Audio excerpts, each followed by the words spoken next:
we have two images left, and the first is by Elodia, and you were able to find a shop worker, and she owns this new shop, it sounds like, that came into town, and she obviously has like a fun, eclectic style. We see her jewelry, her necklace, bracelet, ring here. Like, we can get a sense of who she is just by these aspects of her. So I think that worked really well for you.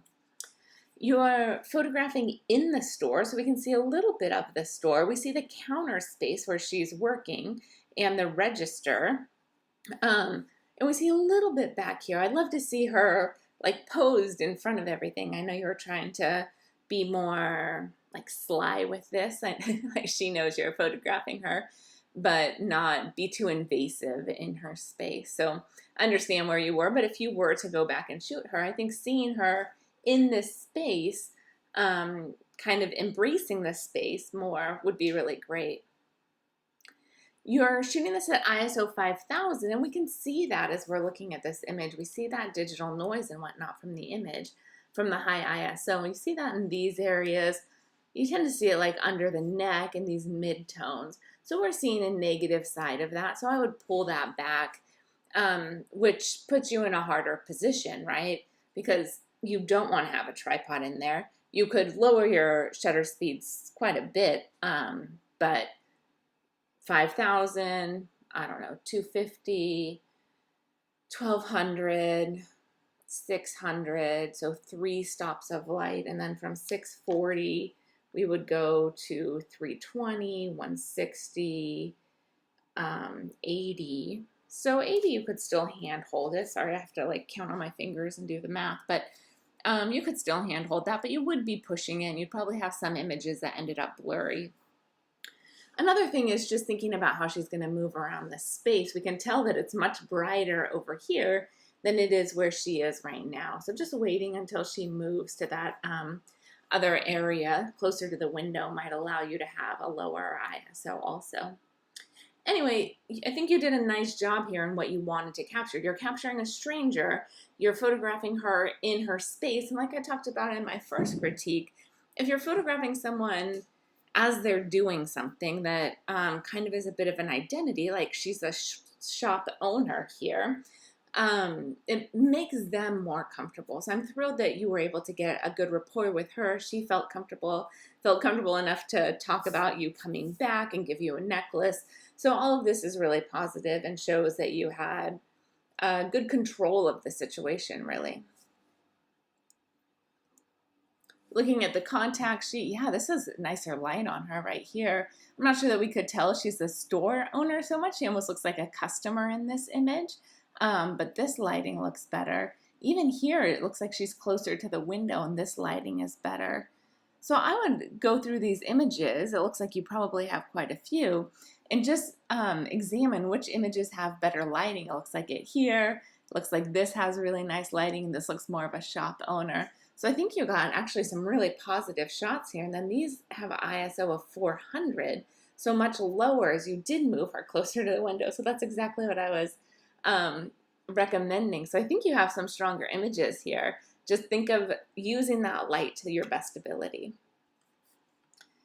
And then this last image here is by Kris, and you're at ISO 1000, and your camera's handling that just fine here. You're 20 millimeters, really wide, and we can see that if we look at like how small his elbow looks back here compared to his hand here. We can tell you're shooting with a wide angle lens, and that's expanding the space and kind of distorting that a bit.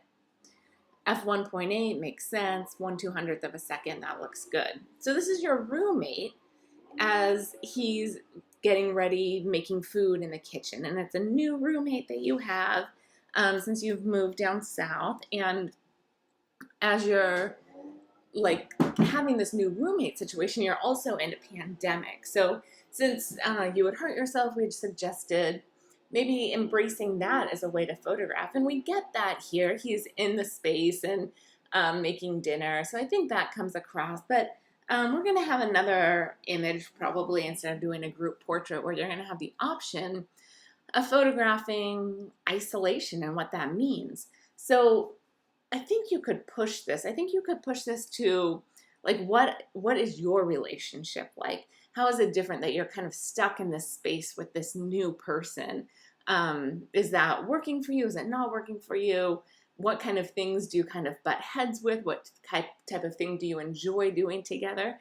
I think building this out a little bit more will be helpful for you. And thinking about your narrative in all of your images. I mean, I think that's something that you've talked about, just having to get that narrative across and trying to communicate the idea of him being your roommate. If I'm looking at this image, I don't know for sure that this is your roommate, right? So what can you visually do to allow us to understand that this is your roommate? Is it like having your keys next to each other? Is it having dishes from two different meals being put together? Like, how can we start to understand that this is someone that you're living with and understand the intimacy of the relationship, sharing space, and the change in a relationship as you're dealing with this like forced isolation where you're spending most of your time probably with this individual.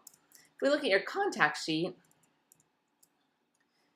we can see you have him playing video games, him like eating right in front of your face, smoking,